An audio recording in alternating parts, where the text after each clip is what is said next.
রাজধানীর উত্তরায় গ্যাসের পাইপলাইনে বিস্ফোরণে একই পরিবারের 5 জন দগ্ধ। 4 জনের অবস্থা আশঙ্কাজনক, পুড়ে গেছে 90 ভাগ। জট খুলেনি লেখক ব্লগার অভিজিৎ রায় হত্যাকাণ্ডের। বছর পেরিয়ে গেলেও অপরাধী শনাক্ত করতে পারেনি পুলিশ, অসন্তোষ পরিবারের। সমন্বয়হীনতায় 1 বছরই অকার্যকর চট্টগ্রাম পুলিশের ক্লোজ সার্কিট ক্যামেরা সিস্টেম। নামিয়ে ফেলা হলো 20 পয়েন্টের 47টি ক্যামেরা। প্রশিক্ষণপ্রাপ্ত শিক্ষকের অভাবে সৃজনশীল ব্যবস্থার সঙ্গে অভ্যস্ত হতে পারছে না শিক্ষার্থীরা। স্বীকার করে মন্ত্রী জানালেন, সংকট উত্তরণের চেষ্টা চলছে। এবং এশিয়া কাপে টিকে থাকার লড়াইয়ে আজ আরব আমিরাতের মুখোমুখি হবে বাংলাদেশ। মাত্র 1.5 ঘন্টায় ভারত পাকিস্তান ম্যাচের টিকিট শেষ।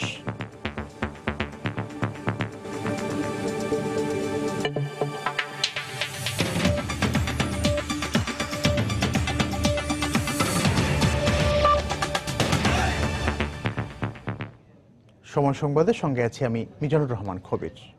রাজধানীর উত্তরায় গ্যাসের পাইপলাইন বিস্ফোরণে একই পরিবারের 5 সদস্য আহত হয়েছেন। আহতদের মধ্যে 4 জনের অবস্থা আশঙ্কাজনক। আহতদের স্বজন ও প্রতিবেশীরা জানান, উত্তরার 13 নম্বর সেক্টরের 3 নম্বর সড়কের একটি বাড়িতে পরিবার নিয়ে বাস করতেন আমেরিকান এম্বাসির কর্মকর্তা শাহনেওয়াজ। ভোরে শাহনেওয়াজের স্ত্রী চুলায় আগুন জ্বালাতে গেলে হঠাৎ করে গ্যাস লাইনের বিস্ফোরণ ঘটে। মুহূর্তেই ওই আগুন পুরো ঘরে ছড়িয়ে পড়লে শাহনেওয়াজ ও তার স্ত্রী ছাড়াও অন্য ঘরে থাকা তাদের 3 ছেলে দগ্ধ হন। পরে প্রতিবেশীরা তাদের উদ্ধার করে ঢাকা মেডিকেল কলেজ হাসপাতালের বার্ন ইউনিটে ভর্তি করে। আহতদের মধ্যে 4 জনের শরীরের 90% বেশি পুড়ে গেছে বলে জানিয়েছেন কর্তব্যরত চিকিৎসক।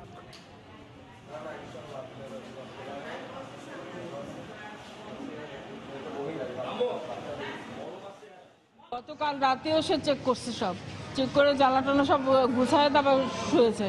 শোয়ার পরে সকালে উঠে ওর ওয়াইফ উঠে গ্যাসটা অন করছে, একটা চুলা অন করছে। করার পরে ও বাচ্চা কোলে নিয়ে শুধু ফ্যানটা অন করছে। ফ্যান অন করার সাথে সাথে বলতেছে আমাকে আগুন একটা ধাক্কা দিল এবং এমন বিকট শব্দ, মানে এই পর্যন্ত কিসের কি জানি না। 4 জনের অবস্থায় সংকটাপন্ন এখন পর্যন্ত। আর একজন যিনি উনি সংকটমুক্ত আছেন, 6% যিনি ফ্লেম বার্ন।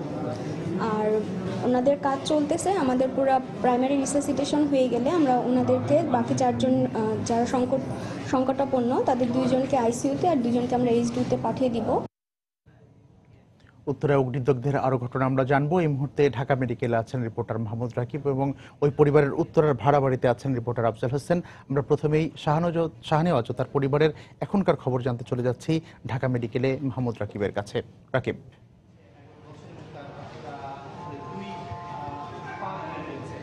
হ্যাঁ খবির, আপনি যেমনটি বলছিলেন যে আজ সকালে উত্তরার 13 নম্বর সেক্টরের 3 নম্বর রোডের 8 নম্বর বাড়িতে যে গ্যাস লাইনের মাধ্যমে যে বিস্ফোরণটি হয়েছে, সেই বিস্ফোরণে দগ্ধ একই পরিবারের 5 জনই কিন্তু এখন আমি যেখানে দাঁড়িয়েছি সে ঢাকা মেডিকেল কলেজ হাসপাতালের বার্ন ইউনিটে চিকিৎসাধীন আছেন। এর মধ্যে আমি যদি বলি, এই বাড়ির যে কর্তা ছিলেন, যে বাংলাদেশে আমেরিকার দূতাবাসের কর্মকর্তা শাহনেওয়াজ শাহিন এবং তার স্ত্রী সুমাইয়া আক্তার, এই দুজন কিন্তু একদমই আমরা যদি বলি সর্বোচ্চ গুরুতর অবস্থায় আছেন এবং এই দুজনকেই কিন্তু এখন স্বামী এবং স্ত্রীকে রাখা হয়েছে আইসিইউতে। তাদের কঠোর নিবিড়ভাবে পর্যবেক্ষণ করা হচ্ছে এবং এখানে একটি ডাক্তারদের উচ্চ তদন্ত সংস্থা, একটি মেডিকেল বোর্ড, তাদেরকে দেখাশোনা করছে এবং তাদের 2 ছেলে, অর্থাৎ বড় ছেলে যা শালীন এবং ছোট ছেলে, একদম ছোট ছেলে জাইয়ান, এই দুজনও কিন্তু বলা হয়েছে 70 ভাগেরও বেশি অংশ পুড়ে গিয়েছে। তারা এই মুহূর্তে এইচডিইউতে তাদেরকে চিকিৎসা করা হচ্ছে।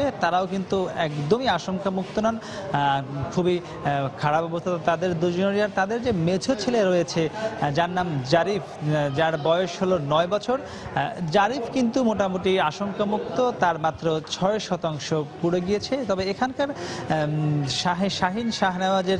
শাহিনের যে আত্মীয় স্বজন রয়েছে তারা আমাদেরকে যে বিষয়টি দাবি করেছে যে ওই বাড়ির যে গ্যাসের লাইনটি ছিল সেটি হয়তো লিক থাকতে পারে, সে কারণেই হয়তো বা এই সমস্যাটি হয়েছে। এবং তারা যেটি দাবি করেছে, তাদেরকে কিন্তু প্রথমে একটি বেসরকারি হাসপাতাল, অ্যাপোলো হাসপাতালে নিয়ে যাওয়া হয়েছিল চিকিৎসা করার জন্য।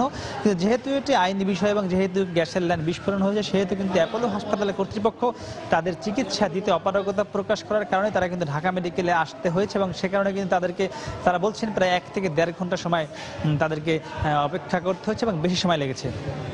এখানকার যিনি কর্তব্যরত ডাক্তার রয়েছেন মুন্নি মমতাজ, তিনি কিন্তু আমাদেরকে জানিয়েছেন যে এই যে একই পরিবারের 5 জন আহত হয়েছে, দগ্ধ হয়েছে, এদের মধ্যে 4 জন বিশেষ করে বাবা এবং মা অর্থাৎ শাহনেওয়াজ শাহিন এবং সুমাইয়া আক্তার, এরা কিন্তু খুবই আশঙ্কাজনক অবস্থায় রয়েছেন এবং তাদের কিন্তু এই মুহূর্তে আমরা যদি বলি যে ডাক্তারের ভাষায় বলা হয় যে চিকিৎসার একদম সবশেষ যে অবস্থাটা রয়েছে, তারা কিন্তু সেই স্টেজে আছে এবং তাদেরকে সেই স্টেজে কিন্তু চিকিৎসা দেওয়া হচ্ছে।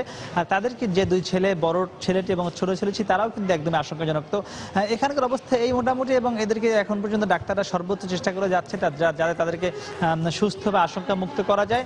তো এই মুহূর্তে উত্তরা 13 নম্বর সেক্টরের 8 নম্বর রোডের 3 নম্বর বাড়ি যেখানে তারা থাকতেন, সেই বাড়িতে আছেন আমাদের সহকর্মী আফজাল হোসেন। তা আমরা একটু সরাসরি চলে যাচ্ছি আফজাল হোসেনের কাছে, যিনি উত্তরে আছেন।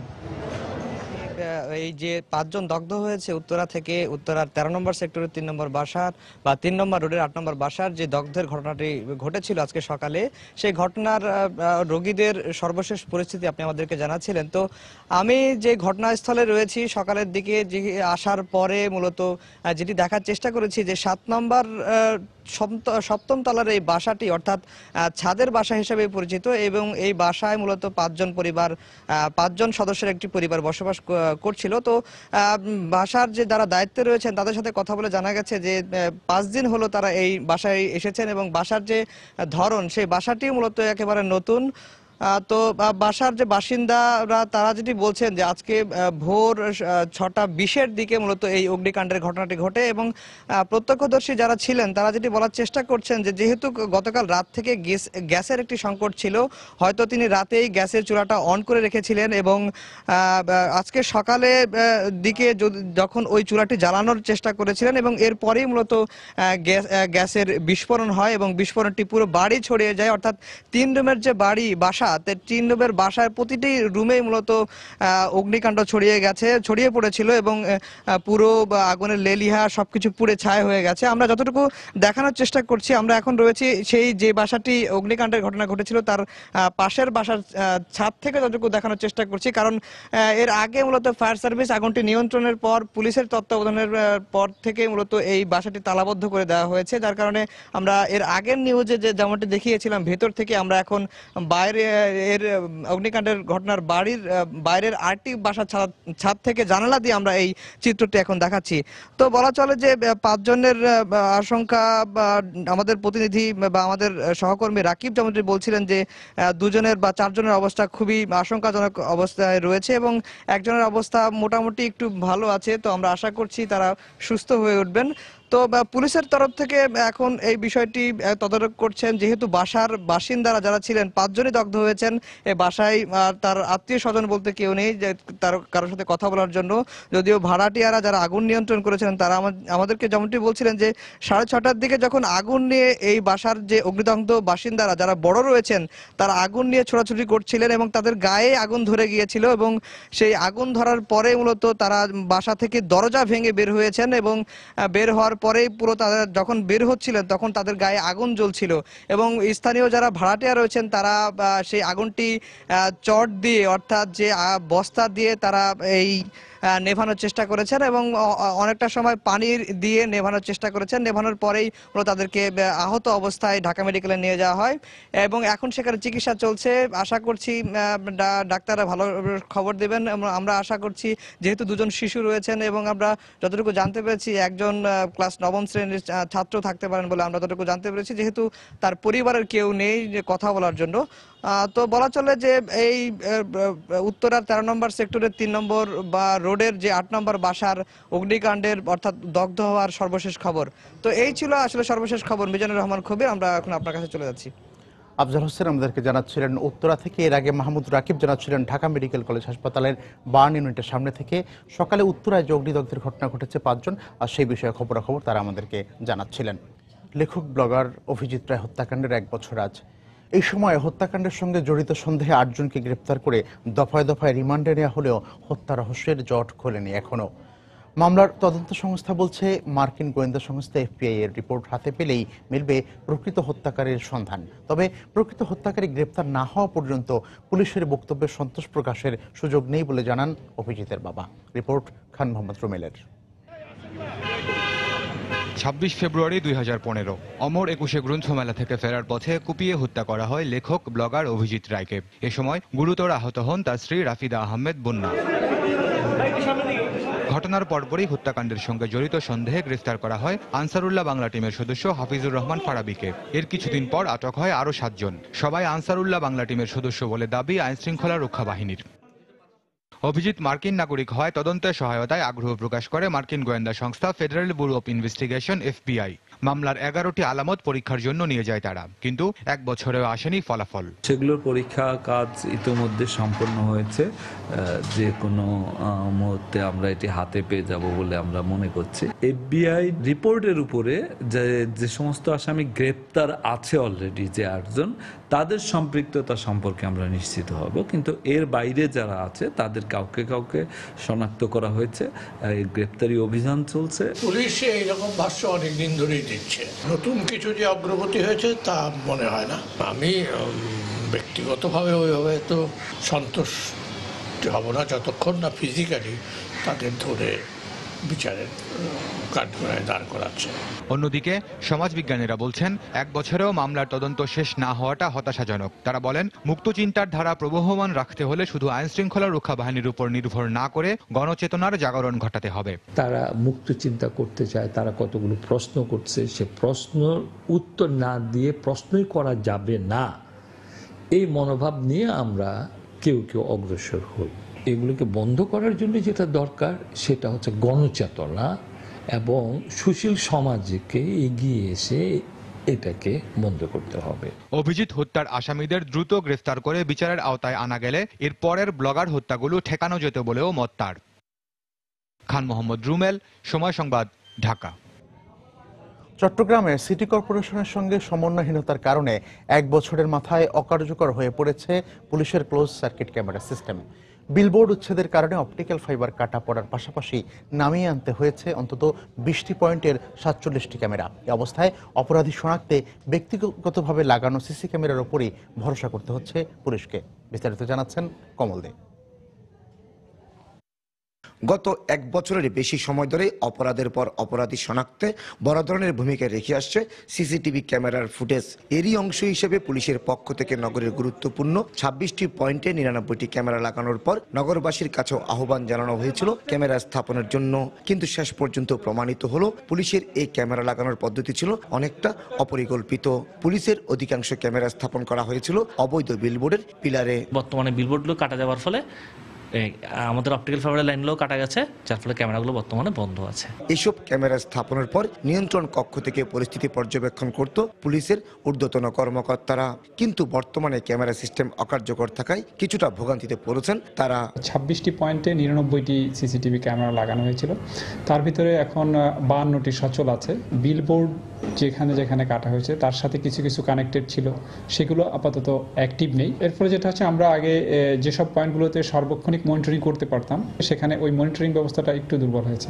শেষ পর্যন্ত নিজেদের ভুল বুঝতে পেরে ক্যামেরা লাগানোর ক্ষেত্রে কৌশলে পরিবর্তন আনতে যাচ্ছে পুলিশ প্রশাসন। বিলবোর্ডের কারণেই ক্যামেরাগুলো ক্ষতিগ্রস্ত হলো। বিলবোর্ডে তো ক্যামেরাগুলো লাগানো ছিল, যেহেতু বিলবোর্ডটা রাস্তা জুড়ে ছিল, বিলবোর্ডটা সরিয়ে দেওয়া হয়েছে। এখন ক্যামেরাগুলো লাগাবো বড় বড় বিল্ডিং এর উপরে। পুলিশ কর্মকর্তারা জানান, গত 1 বছরে সিসিটিভি ক্যামেরার ফুটেজ পর্যবেক্ষণ করে বায়েজিদ মাজারে জোড়া খুনের খুনি শনাক্ত সহ অন্তত 20টি বড় ধরনের অপরাধের রহস্য উন্মোচন হয়েছে। কমল দে, সময় সংবাদ, চট্টগ্রাম।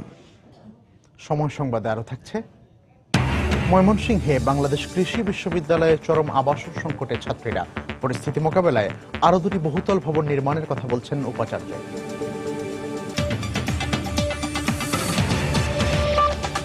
রাজধানী সহ সারা দেশের শিক্ষা প্রতিষ্ঠানে সৃজনশীল শিক্ষা ব্যবস্থার সঙ্গে এখনও অভ্যস্ত হতে পারছে না শিক্ষার্থীরা।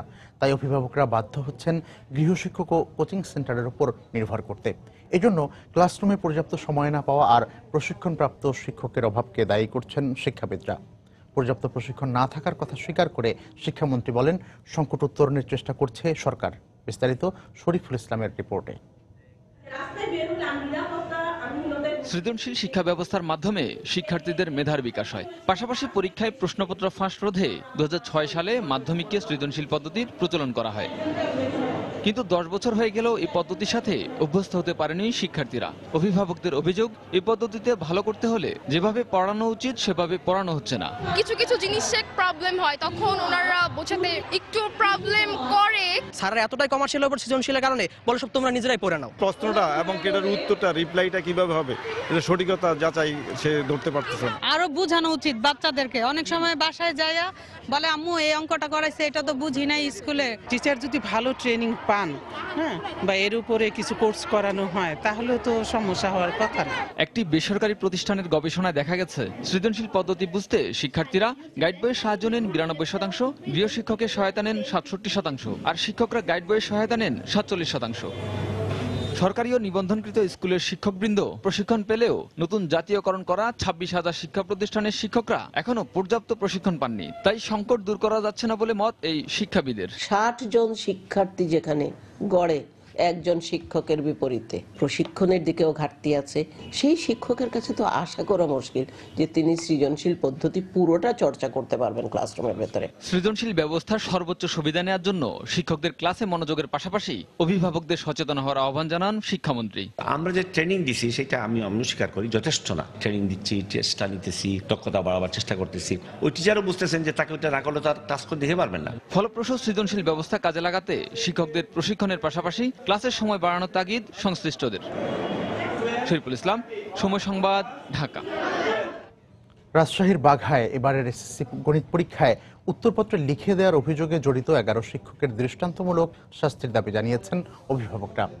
অভিযোগ প্রমাণিত হলে কঠোর ব্যবস্থা নেওয়ার আশ্বাস দিয়েছে বোর্ড কর্তৃপক্ষ। হাবিবুর রহমান পাপ্পুরতলার ছবিতে বিস্তারিত জানাচ্ছেন সাইফুর রহমান রকি। শিক্ষকদের বলা হয় মানুষ গড়ার কারিগর, কিন্তু কতিপয় অসৎ শিক্ষক পরীক্ষায় নকল সরবরাহকারী হিসেবে চিহ্নিত হচ্ছেন। গত মঙ্গলবার এমনই এক ঘটনা ঘটেছে রাজশাহীর বাঘায়। এসএসসি গণিত পরীক্ষা চলাকালে কেন্দ্রের বাইরে উত্তরপত্র লিখে দেওয়ার অভিযোগে 11 জন শিক্ষক ও এক শিক্ষার্থীকে হাতে নাতে আটক করে পুলিশ। পরে সেদিনই তাদের বিরুদ্ধে মামলা দায়ের হলে আদালতের মাধ্যমে জেল হাজতে পাঠানো হয়। অভিভাবকদের অভিযোগ, পরীক্ষার্থীদের কাছ থেকে টাকার বিনিময়ে কেন্দ্রে নকল সরবরাহের চুক্তি করেন তারা। এতে ক্ষতিগ্রস্ত হচ্ছে মেধাবীরা। আপনার দুটি করে পাতা আছে, দুটি করে পাতা সই করে নিজে আমি দেখেছি দিতে। শিক্ষকরাই যদি নকল ছাত্রকে দেয় তাহলে শিক্ষা তারা পাবে না, শিক্ষা থেকে বরঞ্চ বঞ্চিত হবে। শিক্ষা বোর্ডের দায়িত্বশীলরা বলছেন, অভিযোগ প্রমাণিত হলে কেন্দ্র বাতিল সহ জড়িত শিক্ষকদের বিরুদ্ধে কঠোর ব্যবস্থা নেওয়া হবে। এই প্রতিষ্ঠান নিতে পারছে না, আমাদের সহযোগিতা করতে পারছে না, নিয়ম মাফিক আমরা তাকে সেখানে সেই প্রতিষ্ঠান বাতিল করে দেবো, কেন্দ্র রাখবো না। প্রধান শিক্ষকের তো আমরা অবশ্য ব্যবস্থা নিবই। আর অনৈতিক এই কাজের সাথে জড়িত শিক্ষকদের চাকরিচ্যুত করা হবে বলে জানালেন আঞ্চলিক শিক্ষা কর্মকর্তা। কোনোভাবেই তাদেরকে শিক্ষা বিভাগের পক্ষ থেকে ছাড় দেওয়ার কোনো সুযোগ নেই। তারা দোষী সাব্যস্ত হলে তারা চাকরিচ্যুত হবেন। আর এ ঘটনার সাথে জড়িতদের আইন অনুযায়ী ব্যবস্থা নেওয়ার আশ্বাস দিলেন পুলিশ। গ্রেপ্তার করার পরে তাদেরকে কোর্টে চালান দেওয়া হয়েছে। তদন্ত শেষে কোর্টের যেটা আদেশ আসে সেই আদেশ অনুযায়ী পুলিশ ব্যবস্থা গ্রহণ করবে। এ ঘটনায় বুধবার বিদ্যালয় পরিদর্শক দেবাশিস রঞ্জন রায়কে প্রধান করে রাজশাহী শিক্ষা বোর্ড একটি তদন্ত কমিটি গঠন করেছে। কমিটিকে 5 কার্যদিবসের মধ্যে প্রতিবেদন জমা দিতে বলা হয়েছে। সাইফুর রহমান রকি, সময় সংবাদ, বাঘা, রাজশাহী। শিশু কিশোরদের পদচারণায় জমে উঠেছে অমর একুশে গ্রন্থমেলার শিশু প্রহর। সকাল 10:30 থেকে শুরু হয়ে বেলা 1টা পর্যন্ত চলবে এই শিশু প্রহর। সকালে মেলার গেট খোলার আগে থেকে শিশু কিশোররা অভিভাবকদের সঙ্গে লাইনে দাঁড়িয়ে থাকে। মেলা প্রাঙ্গণে প্রবেশ করে অনেক ক্ষুদে পাঠক তাদের পছন্দের বই খুঁজতে থাকে। তাদের আগ্রহের তালিকায় ছিল ভূতের গল্প, ঠাকুরমার ঝুলি, সায়েন্স ফিকশন সহ বিভিন্ন ধরনের ছোট গল্পের বই। মেলা প্রাঙ্গণে শিশুদের বিনোদনের জন্য সিসিমপুর সহ বিভিন্ন শিশুতোষ অনুষ্ঠানেরও আয়োজন করা হয়েছে। সিসিমপুরের চরিত্র টুকটুকি আর হালুমকে পেয়ে তাদের সঙ্গে আনন্দে মেতে ওঠে শিশুরা। সাপ্তাহিক ছুটির দিন হওয়ায় বিকেলের দিকে ভিড় আরও বাড়বে বলে আশা করছেন প্রকাশকরা।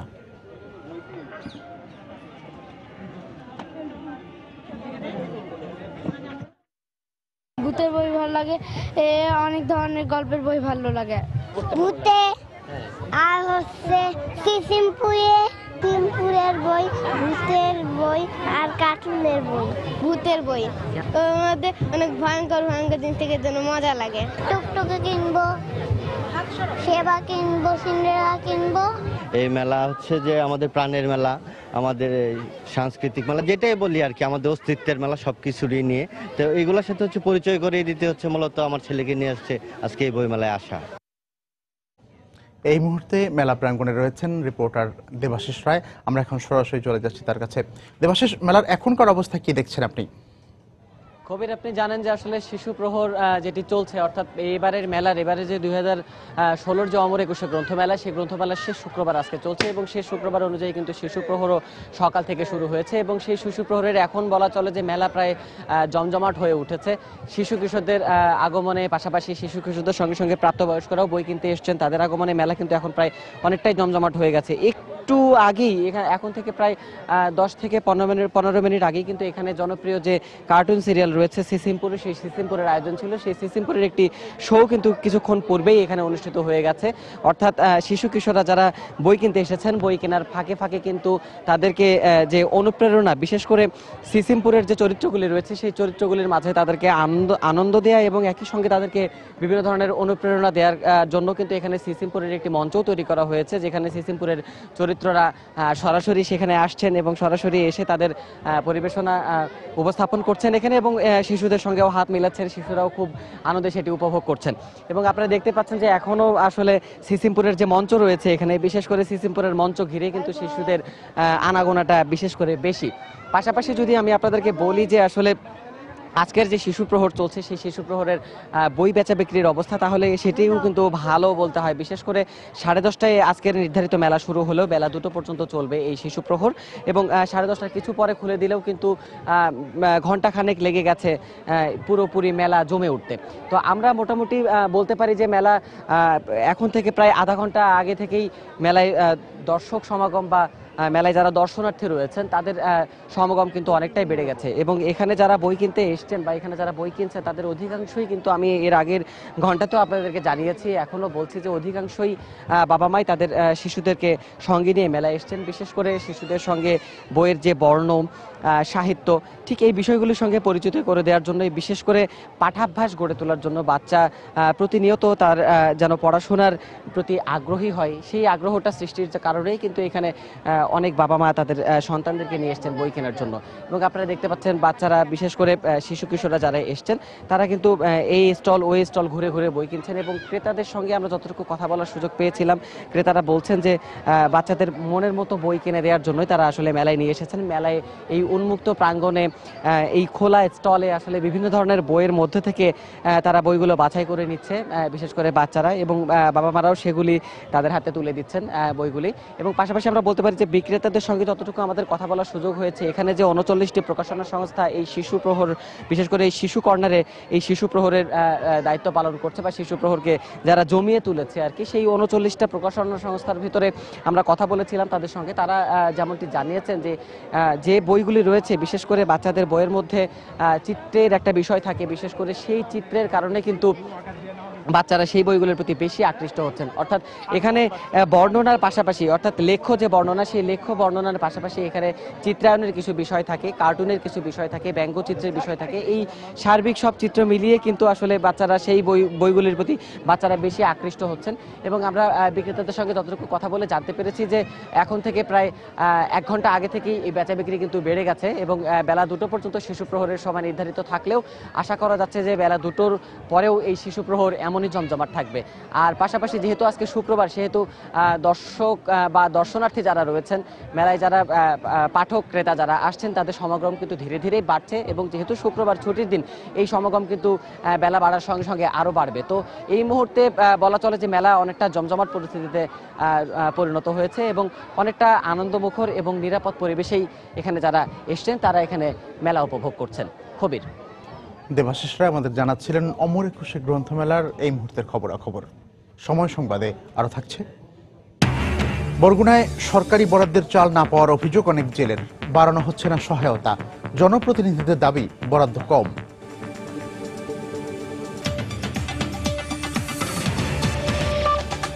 ময়মনসিংহে বাংলাদেশ কৃষি বিশ্ববিদ্যালয়ে ছাত্রীদের আবাসন সংকট চরম আকার ধারণ করেছে।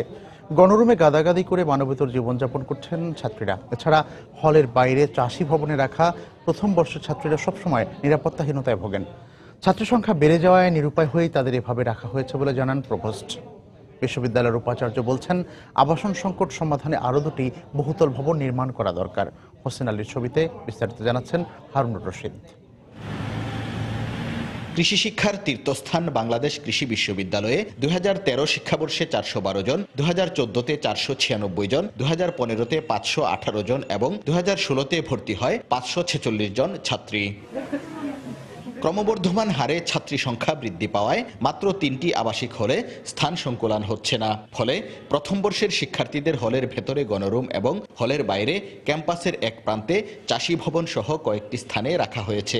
ছাত্রীদের অভিযোগ, এভাবে মানবেতর জীবনযাপন করে পড়াশোনায় মারাত্মক ক্ষতি হচ্ছে তাদের। এই রুমে যেখানে 4 জন থাকার কথা সেখানে আমরা 14 জন থাকতেছি। বাথরুমের সমস্যা হয়, ডাবলিং, পড়াশোনা করার তো পরিবেশ নেই, সেজন্য নিচে ডাইনিং এ গিয়ে পড়তে হয়। খাওয়ার প্রবলেম হচ্ছে, আমাদের খাওয়ার জন্য শেষ মরে যেতে হচ্ছে।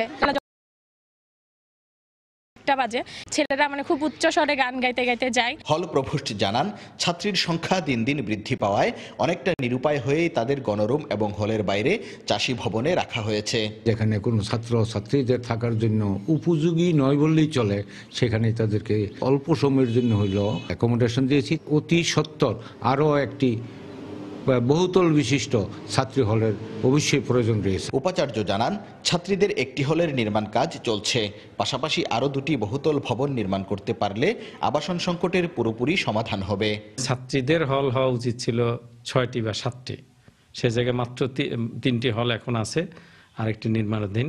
ধীরে ধীরে সমস্যার সমাধানের দিকে আগাচ্ছি এবং আমরা আশা করি যে হয়তো সামনে খুব তাড়াতাড়ি আমাদের এই সমস্যার সমাধান হবে। বর্তমানে এখানে স্নাতক, এমএস ও পিএইচডি কোর্সে অধ্যয়নরত 6075 জন শিক্ষার্থীর মধ্যে ছাত্রীর সংখ্যা 2500, আর ছাত্রীদের 3টি হলে সিট রয়েছে 1500।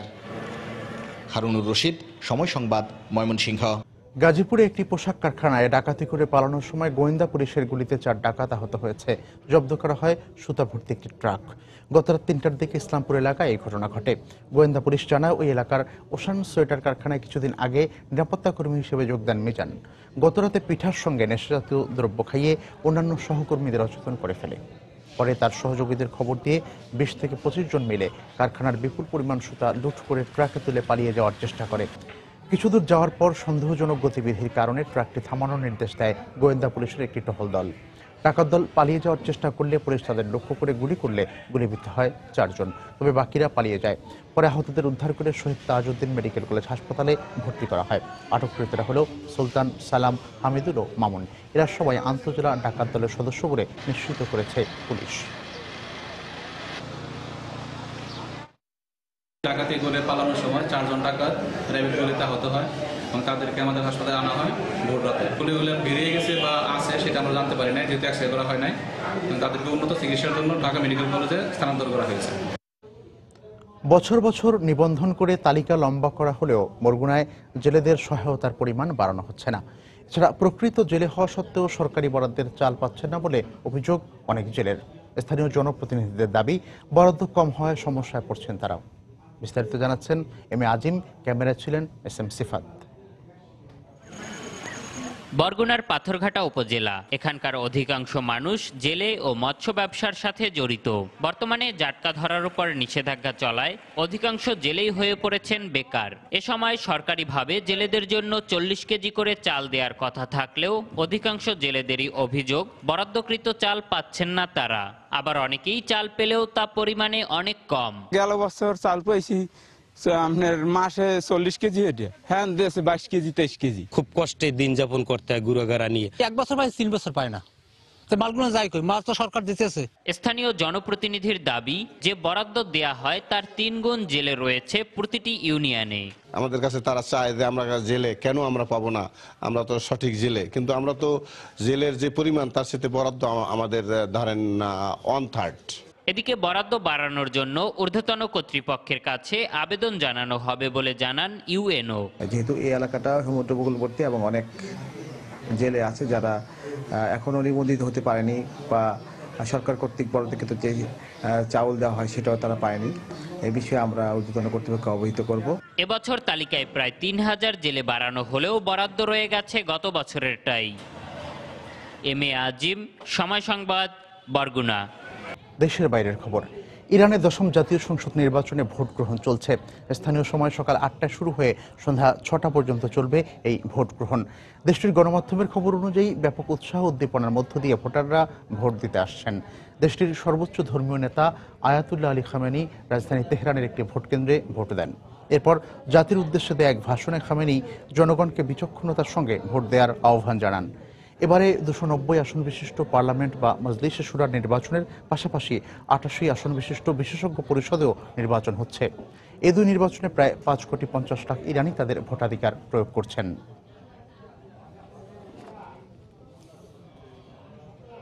ইয়েমেনে বেসামরিক নাগরিকদের ওপর হামলার অভিযোগে সৌদি আরবের বিরুদ্ধে অস্ত্র নিষেধাজ্ঞা আরোপ করেছে ইউরোপীয় পার্লামেন্ট।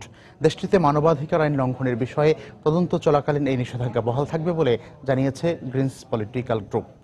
বৃহস্পতিবার নিষেধাজ্ঞার পক্ষে 359টি ও বিপক্ষে 212টি ভোট পড়ে। ভোটদানে বিরত ছিলেন 31 জন। সৌদি আরব মূলত যুক্তরাষ্ট্র, ফ্রান্স সহ ইউরোপের বিভিন্ন দেশ থেকে অস্ত্র কিনে থাকে। এ প্রস্তাব পাশের পর জোটভুক্ত রাষ্ট্রগুলোকে সৌদি আরবের কাছে নতুন করে অস্ত্র বিক্রি না করার আহ্বান জানায় ইইউ নেতারা। নিষেধাজ্ঞা তুলে নেওয়ার জন্য কূটনৈতিক তৎপরতা চালিয়ে যাচ্ছে ব্রাসেলসে নিযুক্ত সৌদি রাষ্ট্রদূত।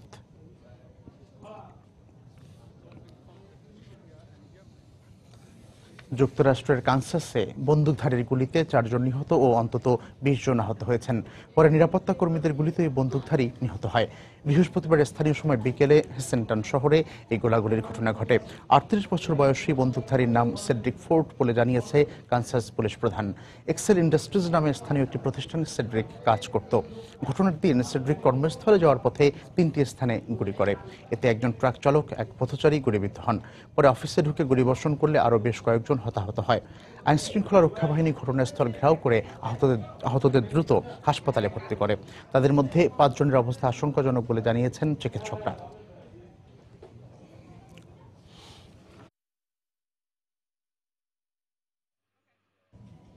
এশিয়া কাপের খবর। এশিয়া কাপে নিজেদের দ্বিতীয় ম্যাচে আজ আরব আমিরাতের বিপক্ষে মাঠে নামবে বাংলাদেশ। মিরপুর শেরে বাংলা স্টেডিয়ামে ম্যাচটি শুরু হবে সন্ধ্যা 7:30টায়। টুর্নামেন্টে টিকে থাকতে বেশ গুরুত্বপূর্ণ এই ম্যাচ, এমনটাই মনে করেন বাংলাদেশ অধিনায়ক মাশরাফি বিন মর্তুজা। তাই বাছাই পর্বের সেরা দল আমিরাতকে হালকাভাবে নিচ্ছেন না নর্থ এক্সপ্রেস। বোলিংটা দারুণভাবে শুরু করলেও শেষ পর্যন্ত ধরে রাখতে না পারা, বাজে ফিল্ডিং আর যাচ্ছে তাই ব্যাটিং, সবকিছুই ভারতের বিপক্ষে এশিয়া কাপে বাংলাদেশের হারের কারণ। দ্বিতীয় ম্যাচে বাংলাদেশের প্রতিপক্ষ বাছাই পর্ব উতরে আসা আরব আমিরাত। ম্যাচের আগের দিন অনুশীলন করেনি হাথুরু সিংহের দল। টুর্নামেন্টে টিকে থাকা কিংবা জয়ের ধারায় ফেরা, এ ম্যাচে জয় ভিন্ন কোনো বিকল্প নেই টাইগারদের সামনে। টুর্নামেন্টে টিকে থাকা বলেন এবং এট দ্য সেম টাইমে আমাদের প্রিপারেশন বলেন, সবকিছুর জন্য ভেরি ইম্পর্টেন্ট এবং আমরা সেভাবে প্রস্তুতি নিচ্ছি। বাছাই পর্বের দলগুলোর বিপক্ষে সেরা ক্রিকেট খেলেই মূল পর্বে এসেছে আরব আমিরাত, তাই তাদেরকে বেশ গুরুত্ব দিচ্ছেন টাইগার্স কিপার। ভিডিও ফুটেজ দেখে ধারণা নিয়েছেন আকিব জাভেদের শিষ্যদের সম্পর্কে। তবে গেম প্ল্যানে পরিবর্তন আনার কোনো ইচ্ছা নেই নড়াইল এক্সপ্রেসের। তাদের লেভেলে বেস্ট ক্রিকেট খেলে এখানে এসেছে, সো আমাদের কাজটা হবে being as a cricket team বা বিং অ্যাজ এ প্লেয়ার প্রত্যেকের উচিত হবে প্রফেশনালি পারফর্ম করা। যে প্ল্যান নিয়ে খেলেছি বা আমাদের যে অ্যাটিটিউড ছিল বা মেন্টালিটি যেরকম ছিল, আমার বিশ্বাস এবং আমরা সেটাই আলোচনা করছি সেরকমই থাকবে নেক্সট 3 ম্যাচ। ভারতের বিপক্ষে 4 ওভারে বিনা উইকেটে 40 রান দিয়েছেন মুস্তাফিজুর রহমান, যা তার নামের পাশে বড়ই বেমানান। তবে দলনেতার মন্তব্য, পরের ম্যাচেই কামব্যাক করার ক্ষমতা আছে কাটার মাস্টারের। খেলাটা নিয়েই এত ভাবে না, ও সিম্পলি ওর কাজটাও জানে। আর এত কারণ হচ্ছে কি যে ওর ক্ষেত্রে যেটা হয়েছে হয়তো বাইরে সবাই একটু পাজল হয়ে যাচ্ছে বা হওয়াটা স্বাভাবিক, কারণ যেভাবে পারফর্ম করে এসেছে।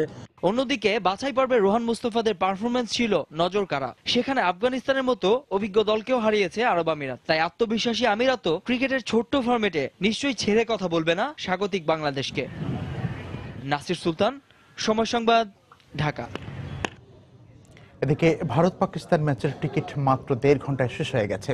সকালে ইউসিবি ব্যাংকের মিরপুর শাখায় টিকিট প্রত্যাশীদের দীর্ঘ লাইন দেখা গেলেও টিকিট না পেয়ে অসন্তোষ প্রকাশ করেন তারা।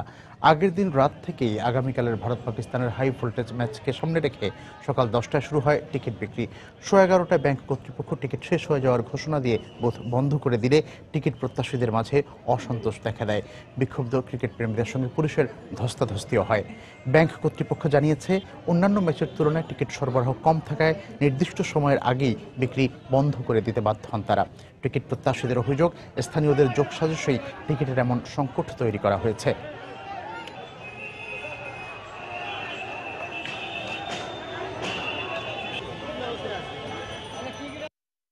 গতকাল রাত 10টার দিকে আসছি ভাই, এখন বহুত ওয়েট করে আসছি ভাই, ঠিক আছে, কিন্তু আজকে দেখতেছি কিছু দূর না যাইতে 150 টাকার টিকিট শেষ, 250 টাকার টিকিট শেষ। সকাল 4টা থেকে লাইনে দাঁড়ায় আছি, বাট যারা পরে আসছে ওরা ঢুকে যাচ্ছে লাইনের মাঝখানে, পুলিশ এখানে ম্যানেজ করতে পারতেছে। আমরা কিছু কিনতে পারতেছি না টিকিট, আমরা টিকিট পাচ্ছি না কেন? আমরা ব্ল্যাকার কাছে টিকিট চলে যাচ্ছে আমাদের। শুক্রবার দেখে আমরা টিকিট একটু ফাস্ট করে দিচ্ছি, যাতে খুব তাড়াতাড়ি আমরা টিকিটগুলো করি, যাতে লোকজন টিকিট নিয়ে নামাজ পড়তে পারে। নামাজের একটা শুক্রবার দিন, এই হিসাবটা মাথায় রেখে আমরা টিকিটগুলো একটু খুব ফাস্ট করে দিচ্ছি। আর অন্যান্য ইস্যুর তুলনায় দর্শকদের চাহিদা একটু বেশি ছিল। সকালবেলা যখন ব্যাংকের টিকিট আনে তখন যে টেইলার ওনার কাছে দেখলাম যে 800 টিকিট, এবং এরপরে কোনো টিকিট আসে না, 800 টিকিটই এখানে বিতরণ করা হয়েছে। ভারত পাকিস্তানের ম্যাচ মানেই টান টান উত্তেজনা। দুই দেশের সমর্থকদের পাশাপাশি বিশ্বের ক্রিকেট প্রেমীদের বাড়তি আগ্রহ থাকে এই ম্যাচ ঘিরে। দু দলের ম্যাচের আগে সে কথাই জানালেন পাকিস্তানি ক্রিকেটার শোয়েব মালিক। নিজেদের ফেভারিট মানলেও ভারতকে ছোট করে দেখছেন না তিনি। ভারত পাকিস্তানের ম্যাচ নিয়ে দুদেশেরই সমর্থকরাই অনেক আগ্রহ নিয়ে বসে থাকে, তাই আমরা চাইবো জয় আমাদেরই হোক। কিন্তু ভারত দলের বর্তমান পারফরমেন্স বিচার করলে বেশ ভালো অবস্থানে আছে তারা, কিন্তু আমরা চাই আমাদের সেরাটা দিয়ে ভালো কিছু করতে। এ পর্যায়ে শীর্ষ সংবাদ জানিয়ে দিচ্ছি আরেকবার। রাজধানীর উত্তরায় গ্যাসের পাইপলাইনে বিস্ফোরণে একই পরিবারের 5 জন দগ্ধ, 4 জনের অবস্থা আশঙ্কাজনক, পুড়ে গেছে 90%। জট খুলেনি লেখক ব্লগার অভিজিৎ রায় হত্যাকাণ্ডের। বছর পেরিয়ে গেলেও অপরাধী শনাক্ত করতে পারেনি পুলিশ, অসন্তোষ পরিবারের। সমন্বয়হীনতায় 1 বছরেই অকার্যকর চট্টগ্রাম পুলিশের ক্লোজ সার্কিট ক্যামেরা সিস্টেম, নামিয়ে ফেলা হলো 20 পয়েন্টের 47টি ক্যামেরা। প্রশিক্ষণপ্রাপ্ত শিক্ষকের অভাবে সৃজনশীল ব্যবস্থার সঙ্গে অভ্যস্ত হতে পারছে না শিক্ষার্থীরা, স্বীকার করে মন্ত্রী জানালেন সংকট উত্তরণের চেষ্টা চলছে। এবং এশিয়া কাপে টিকে থাকার লড়াইয়ে আজ আরব আমিরাতের মুখোমুখি হবে বাংলাদেশ। মাত্র 1.5 ঘন্টায় ভারত পাকিস্তান ম্যাচের টিকিট শেষ।